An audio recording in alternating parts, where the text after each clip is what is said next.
Hello and welcome back to another episode of MCO. Turkey edition. Turkey edition, Thanksgiving edition. Gobble, gobble. Hey, happy Thanksgiving everybody out there. Hope you're having a great holiday. Hope you're having a great day from Eli and JP. We're going to talk a little bit about Survivor Series Wargames coming up on Saturday. Wargames. Wargames. Coming off of the heels of Monday Night Raw. Crazy Monday Night Raw. I think Brock Lesnar needs to take a break, man. I think... Yeah, the Beast was... The Beast isn't looking too much of it like a beast. Somebody may be looking for that banana peel that they threw down there. I don't know. That had to come from somebody. Hey. I'm blaming Logan Paul. I think Brock just needs to retire at this point. I'm blaming Logan Paul. Brock shouldn't have come back because he's kind of just embarrassing himself. Anyways, War Games from San Diego, home of Rey Mysterio and Dominic Mysterio. Hey, is Dirty Dom going to take his title back? I think it's the first match we talk about. So John Cena, Dirty Dom. This feud has been going on for what, 3 weeks? Started in Boston. Hey, we were there. We saw it kick off. Town, baby. Hey, John Cena takes the title off of Dom. We've had a good 3 week feud, and it's looked pretty good for how short of a feud it's been. You know, Dominic Mysterio is gonna win this title back. John Cena doesn't need it in his last match. It's not gonna affect his character because he has one last match left, unfortunately. And Dom beating John Cena, it's just gonna give him the power back, and Dom's gonna keep going on a dominant reign. I think it's a pretty simple deal here. I mean, hopefully we're not off base, but we talked about John really has nothing to gain by keeping the title or going into his final career match against a Gunther or somebody where that title really will be irrelevant. I don't think it does anything for the match at all. So with that being said, I think the way to put somebody over to pay respect to an upcoming superstar, which we all know Dominic is an upcoming superstar, no doubt. You know, what better way than to do that? You know, to relinquish the title in some way.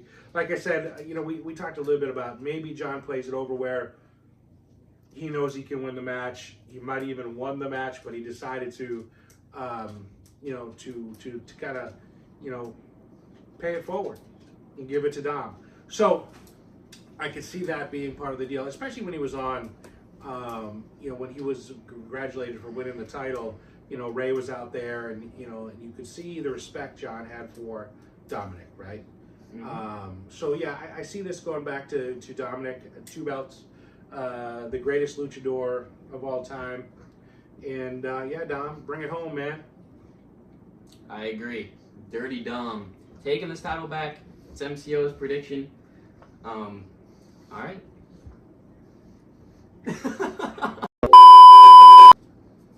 Okay, so next match we're talking about here, we got Nikki Bella, your favorite women's wrestler, and Stephanie Vaquer, La Primera, for the Women's World Championship. Now, this feud also started, I mean, they were friends before, but this feud really kicked off in Boston, like we said with Dom and John Cena.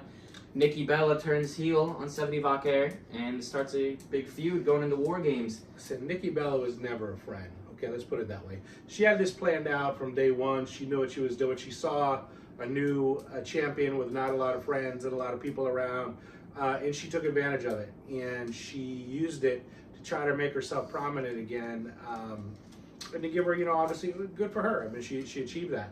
But at the same time, there's no match with Stephanie Vaquer. Yeah, no. This is not even, I mean, we're talking 2 different universes here as far as I'm concerned. But nevertheless, it'll be a match. I think it'll be a little underwhelming.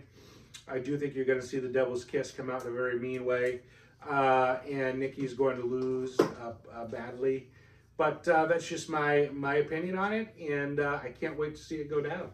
Yeah, can't wait for this match. You know, it may be underwhelming. It may be a fire match. I don't know. I respect Nikki Bella a lot. Hall of Famer. I don't know. I think we know your opinion on Nikki Bella. I think she's a good wrestler. From the time 10 years ago till now, when she returned, she's still a good wrestler. I still think she is a good wrestler, but she's nowhere near Stephanie Vaquer's level of talent. Stephanie Vaquer, Devil's Kiss, she's gonna hit all the moves, Nikki Bella's not coming anywhere close to winning a world championship in her reign back. I don't see it. Maybe she wins the Intercontinental Championship because that's the championship she never won. But Nikki Bella is not gonna beat Steffi Vaquer. It's so clear. It's it's not gonna happen. All right, let's get to the main events on this thing. All right, let's talk about the ladies' side of the War Games lineup here. Clearly, two powerhouse teams, the best of the best in the women's division. Outside of AJ Lee and Kairi Sane, I would say probably the best that we have to offer out there right now. Hey, what's the disrespect to AJ Lee? Yeah, she's not on the same level either. So again, for those of you who were around for the Divas era to watch, an AJ Lee or Nikki Bella, at the time, that Divas deal was about, it was more about looks than it was about substance. It was more about looks than it was about talent. And clearly these are two retreads from that era. And here they are, on center stage. But at the same time, I just got to be honest. When we're talking about the greatest women's champion of all time, Charlotte Flair, Rhea Ripley, come on. Yeah, you do have the greatest women's wrestler of all time out there, Charlotte Flair, multi-time WWE champion. Was it 14 now, right? 14? Charlotte Flair is the greatest women's wrestler of all time. And then you throw in Nia Jax, a new up-and-coming Lash legend who joined the main roster, who is a tank. You add on Becky Lynch, who just maybe beat Charlotte Flair in the ranks of that. But that's a topic to talk about another day. Not yet. But you have Becky Lynch, you got Asuka and Kairi Sane. Amazing team there. But then you go to the babyface side, and what a team you have built there. It's like the Avengers. Rhea Ripley, Alexa Bliss, Charlotte Flair, Io Sky, AJ Lee. That's just too much star power, and there's no way that the heels go out there and beat AJ Lee and the babyfaces. It's not gonna happen. The feud's been great so far leading up, but it's not gonna happen. I'm sorry. Tell you what, man, I don't see anybody at some point. Nia Jax and Flash are amazing, and they are going to really put it over, I think, and be hard to beat. However, at the end of the day, I do see the heel, the baby faces winning this thing, and here we go. Can't agree more. What's next? MCO prediction is the baby faces. I think it's time to get to the men's War Games main event, which is probably going to be... Main event, baby. It's not going to be John Cena main eventing. It's going to be this. Just as long as Brock Lesnar doesn't slip on another banana peel or something, we're going to be all right. Yeah, because I think if he slips, then he's got to lose. You can't do that, man. He's been doing that entrance for his whole career. Yeah. And now, look at him. He's getting old and he goes out there and slips like he just went on a banana peel. Splits his pants, slips on a banana peel. He's falling apart, man. He's really ruining it for me with the toughness side of the deal. But he looks like a cupcake out there. But in all honesty, we've got an amazing lineup here, right? We're talking the babyface team. Let's talk about that a little bit. Where clearly Roman Reigns is the lead dog in this fight, as far as I'm concerned. He's the alpha out there on the team, and he's not even the champ, right? Clearly, he has disdain and doesn't care for either Cody or CM Punk. So, this little faction of the old bloodline rehashed out here. I don't quite know where all that's going to go. So you're going to get a little bit of miscommunication during this, I'm telling you. It's going to be miscommunication between Roman, CM Punk, and Cody. It's going to be the ultimate downfall of the babyface team.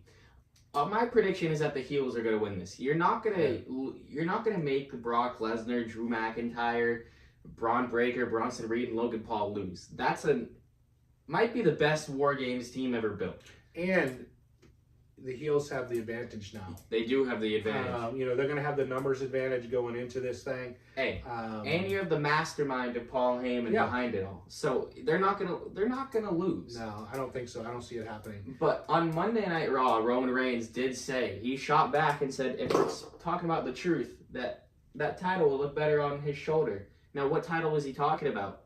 It's definitely CM Punk's title. Clearly, I would say both of them, to be honest with you. Both of them. But didn't he say that the World Heavyweight Championship was a loser's title and was a second title? So, yeah. Now he's going after it? I don't know, man.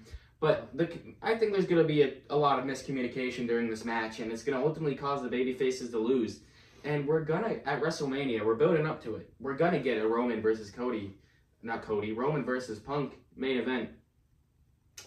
I hope so, because I want to see Roman Reigns absolutely destroy CM Punk. I don't think it's going to... I think you will. I don't think it's going to happen. It's time for the head of the table to take his seat back. And let's get this. You really want that Roman. You really want that part-timer champion again? Yeah, he's gonna be there. I'm not worried about it. Roman doesn't need. Listen, he is an elite star. The man, he can show up on his terms. I acknowledge I acknowledge the OTC. I'm just saying, I would love to have a champion that's there week in, week out, like CM Punk. Listen, we talked about this earlier. You know, when you have a Brock Lesnar and a Roman Reigns clearly overshadowing the entire matchup. Arguably, these are the two heads of the deal here. These guys are the lead anchors on these teams. Not the champions, you know, not the up-and-coming guys like Logan and Braun. And, you know, we're talking about the tried and true icons in our industry, Brock and Roman. It doesn't get any better than that. And I think what you're going to see here is Roman clearly has the advantage from a youth and a size and just being back. But I do see the heels pulling over this match and winning. And yeah, man, setting it up for WrestleMania, buddy. But have you thought about it? Every time Brock Lesnar has been part of a team, I mean, I guess not every time, but in recent times, he turns on his partner. Like he teamed with Cody Rhodes that one time, and you know, F5 him right to the announcer's table. Yeah. Hey, Brock Lesnar could easily go out there and set up a match with Braun Breaker for WrestleMania. He could go over there and F5 Braun Breaker. You have to level the opportunities here. It could be a miscommunication on the babyfaces. Brock Lesnar could easily just go out there and be selfish and be himself and go F5 the crap out of Braun Breaker, Bronson Reed. I would love to see an F5 off the top of a cage. Anyway, you can bet that it's going to be entertaining. It's going to be a battle. It's going to be amazing. I think probably the best matchup in Wargames history is about to go down. Even though I'm excited to see it. Even though that most of the Survivor Series matches have had better build-ups in recent years, I do think this is going to be the most marquee, amazing Wargames match you out there to watch. The only weak side of the deal is the Usos really are kind of the weaker side of this whole lineup. Yeah, that's also another reason why I don't think the babyfaces are going to win this match. Yeah. And you know, you've got on the other side probably three of the biggest stars that are gonna be in the WWE over the next decade. Bronson Reed, you know, Braun Breaker, and Logan Paul are clearly the future of this business. You know, you can't say the same about the Usos, you know? You know, you look at it and you see the match going on and Jimmy Uso standing there in the middle of the ring going up against Brock Lesnar. Jimmy Uso versus Brock Lesnar. Or even Jey Uso versus Brock Lesnar. You're not... He's not even getting a punch in there. Jimmy is going to get F5 nine times. So it's fair to say, MCO prediction, go ahead. It's the heels. All right. No doubt about it. So the heels it is, everybody. It's gonna be a blast. We're gonna see some crazy stuff go down here. We can't wait to get back from the holiday, chat with you guys a little more, see this all go down. But anything else we want to add on this? No. I hope you guys have a good holiday. Yes. It was a short Happy Thanksgiving, everybody. It was a short episode of MCO, but not every episode has to be long. Let us know down in the comments what you guys want us to talk about next. Drop a like, subscribe, turn on that notification bell for when our videos drop. And, you know, go to Instagram, TikTok, go follow, go like. We appreciate all of you. Have a good Thanksgiving. And this is MCO, and we're out.